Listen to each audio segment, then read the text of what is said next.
ሙሴ ሰለሞን ከእስር ተፈታ። አዲስ የቲክቶክ ገጽም ይዞ መጥቷል።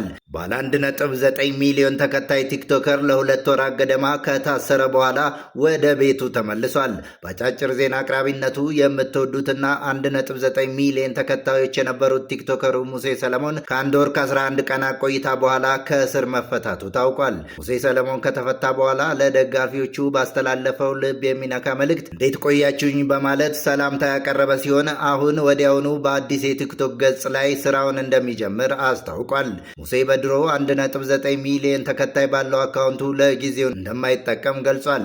ደጋፊዎቼ አጫጭር ዜናዎቼን መከታተል እንድትጀምሩ አዲሱን የቲክቶክ ገጽ ይፋ አድርጌያለሁ ያለ ሲሆን የአካውንቱን ሊንክ ስም ከመጀመሪያው ኮመንት ላይ ማግኘት እንደሚቻል አሳውቋል። የሙሴ ሰለሞን መመለስ በብዙዎች ዘንድ እንኳን ለቤት አበቃ ወንድማችን በሚል ከፍተኛ ደስታ እያስተናገደ ሲሆን ደጋፊዎቹም አዲሱን ገጹን በገፍ እየተቀላቀሉት ይገኛሉ።